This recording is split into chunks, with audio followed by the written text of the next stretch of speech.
Hello students, welcome back to my channel. This is Sonia Jain. तो बेटा आज हम करेंगे शिक्षा निदेशालय राष्ट्रीय राजधानी क्षेत्र दिल्ली से आई हुई वर्कशीट नंबर 20 क्लास 6 के लिए। सब्जेक्ट हिंदी है। डेट है इसकी 3 दिसंबर। और बेटा आज हम पढ़ेंगे साथ ही हाथ बढ़ाना का भाग 2। ठीक है बेटा। लेकिन बेटा वर्कशीट स्टार्ट करने से पहले अगर आपने मेरे चैनल को सब्सक्राइब नहीं किया है तो जल्दी से चैनल को सब्सक्राइब कर दीजिए। उसके साथ एक बेल का आइकन नजर आ रहा होगा, उसको प्रेस कर दीजिए ताकि जब भी मैं नेक्स्ट वर्कशीट अपलोड करूँ तो उसका नोटिफिकेशन आपको मिल जाए। तो चलिए वर्कशीट स्टार्ट करते हैं।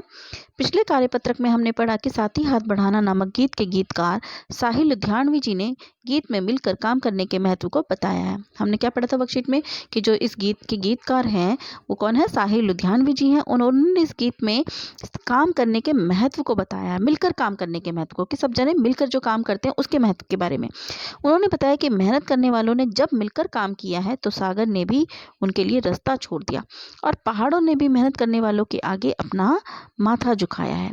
अब आगे बढ़ते हैं। मेहनत अपने लेख की रेखा, मेहनत से क्या डरना, कल गैरों की खातिर की आज अपनी खातिर करना, अपना दुख भी एक है साथी अपना सुख भी है एक, अपनी मंजिल सच की मंजिल अपना रास्ता नेक, साथी हाथ बढ़ाना।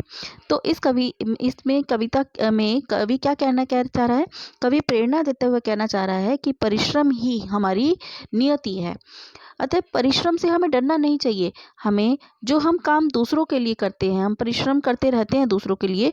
आज हमें जब अपने लिए मेहनत करने की ज़रूरत पड़ी है तो वो अब हमें और ज़्यादा मेहनत से वो काम करना है। इसमें लिखा है ना कि जो हमने गैरों की खातिर की है तो वो आज हमें अपने लिए करना है। हम मजदूरों का दुख सुख सब एक है। ठीक है, हमारा दुख भी एक है, हमारा सुख भी एक है, हमारे लक्ष्य एक है, हमारी मंजिल सच्चाई के मार्ग पर जाती है। हमें सही राह पर चलना है। तो यानी कि हमें सही मार्ग पर चलते जाना है। हमें मतलब गलत मार्ग नहीं चुनना, हमें गलत रास्ता नहीं चुनना, यही वो उनका तात्पर्य है। एक से एक मिले तो कतरा बन जाता है दरिया, एक से एक मिले तो जर्रा बन जाता है सहरा, एक से एक मिले तो राई बन सकती है पर्वत, एक से एक मिले तो इंसान बस में कर ले किस्मत, साथ ही हाथ बढ़ाना। अब इधर क्या कहना चाह रहा है कवि? कवि ने ये कहना चाह रहा है कि एक एक बूंद मिलकर ना जल बन मतलब पूरा सागर बन जाता है। मतलब एक एक बूंद मिलकर पूरा दरिया बन जाता है। और एक नदी, दरिया मतलब नदी हो सकती है कि नदी का रूप धारण कर लेता है। और इसी तरीके से एक एक कण मिले, मतलब एक एक मिट्टी का एक एक वो मिले तो एक पर्वत का रूप बन जाता है। इसी तरह अगर आदमी चाहे, मनुष्य चाहे तो एक दृढ़ प्रतिज्ञा लेकर अपने लक्ष्य को पा सकता है। ठीक है, यदि हम एक दूसरे का साथ देना चाहें तो कठिन से कठिन, मुश्किल से मुश्किल लक्ष्य को प्राप्त कर सकते हैं। अपने लक्ष्य को प्राप्त करने के लिए हमें मिलकर काम करना चाहिए। ठीक है, अगर हम मिलकर काम करेंगे तो इंसान के हाथ में किस्मत होती है। ठीक है, मेहनत करना चाहिए, बस मेहनत पे अपने दृढ़ विश्वास रखना चाहिए। इंसान के हाथ में किस्मत है। ठीक है, तो यहाँ पर मिलकर काम करने के महत्व को इस तरह से बताया गया। तो चलिए अब इसके प्रश्न उत्तर करते हैं। पहला प्रश्न है, अपने आसपास तुम किसे साथी मानते हो और क्यों? लिखिए। तो बेटा अपने आसपास हम किसे साथी मानते हैं? अपने माता पिता को मानते हैं, अपने भाई बहन को मानते हैं, है ना? तो उसका उत्तर हम ऐसे ही लिख देंगे।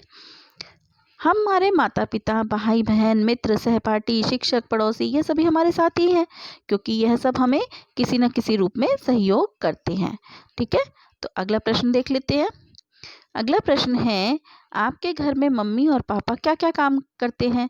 मतलब अगर जैसे आपके घर में आपने देखा होगा कि मम्मी पापा का क्या क्या काम है। जैसे मम्मी क्या करती है? मम्मी सब्जी बनाती है, रोटी बनाती है, कपड़े धोती है, हमें पढ़ाती है। और पापा क्या करते हैं? पापा ऑफिस जाते हैं। ठीक है ना? क्या वे एक दूसरे का काम में हाथ बटाते हैं? तो वो तो बटाते ही, अगर आपने देखा होगा तो, है ना? तो इसका उत्तर देख लेते हैं बेटा। पापा और माँ को कई काम करने होते हैं। जहाँ एक और पापा कार्यालय जाते हैं, बाजार से सामान लाते हैं, वहीं माँ घर की सफाई करना, खाना बनाना, कपड़े धोना, हम सबको पढ़ाना आदि कार्य करती हैं। फिर हाँ, वे सभी एक दूसरे के काम में हाथ बटाते हैं। ठीक है बेटा, तो यहाँ पे इसका उत्तर इस तरीके से लिख देंगे। तीसरा प्रश्न है, यह गीत किस फिल्म का है? क्या आपने यह फिल्म देखी है? तो ये बेटा ये फिल्म जो है ना, ये है नया दौर। ठीक है, यह गीत नया दौर फिल्म का है। और नहीं, है मैंने फिल्म नहीं देखी। नहीं देखो बेटा, ये फिल्म मैंने नहीं देखी है। ठीक है, लेकिन आप अपने मम्मी पापा से ज़रूर पूछना। ठीक है, शायद आपके घर में किसी ने देखी हो। ठीक है, लेकिन मैंने नहीं देखी है ये फ़िल्म। हाँ, गाना ज़रूर सुना है। गाना मेरे को अच्छे से मतलब मेरे जब भी मैं ये कविता पढ़ती हूँ ना, मेरे को पूरा गाना याद हो चलता है। मतलब उसके बोल किस तरीके से थे, उसके लिरिक्स किस तरीके से थे, ठीक है ना? सॉन्ग का वो जो चलता है ना ट्यूनिंग पीछे से, वो किस तरीके से थे, वो सब अच्छे से वो हो जाता है। चलिए नेक्स्ट क्वेश्चन देख लेते हैं। इस गीत की किन पंक्तियों को आप अपने आसपास की ज़िंदगी में घटते हुए देख सकते हो? तो बेटा ये जो गीत की पहली पंक्तियाँ है ना, मेहनत अपने लेख की रेखा, मेहनत से क्या डरना, कल गैरों की खातिर की आज अपनी खातिर करना, ठीक है? तो ये जो पंक्तियाँ हैं ये हमें क्या बताती है कि हमें अपने मतलब ये जो है ना क्या कहते हैं, अपने हमारी मेहनत जो है अपने लेख की रेखा है, मतलब अपने लिखे हुए है।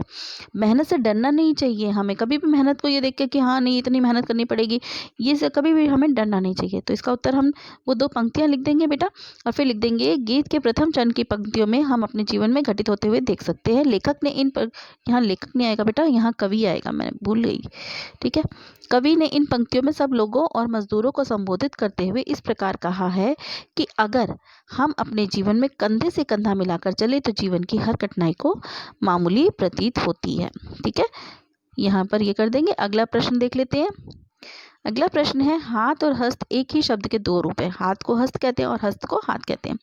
नीचे दिए गए शब्दों में हस्त और हाथ छिपे हुए हैं। शब्दों को पढ़कर हाथों का इनमें क्या काम है लिखिए। मतलब हाथों का क्या क्या यूज है, जैसे कि आप देखिए हथकड़ी है, निहत्था है, हथौड़ा, हथकंडा, हस्तशिल्प, हस्ताक्षर, हस्तक्षेप, हथकरघा। तो हाथों का इस्तेमाल कहाँ आता है, मतलब इसमें क्या यूज है? तो ठीक है, इसका उत्तर देख लेते हैं बेटा।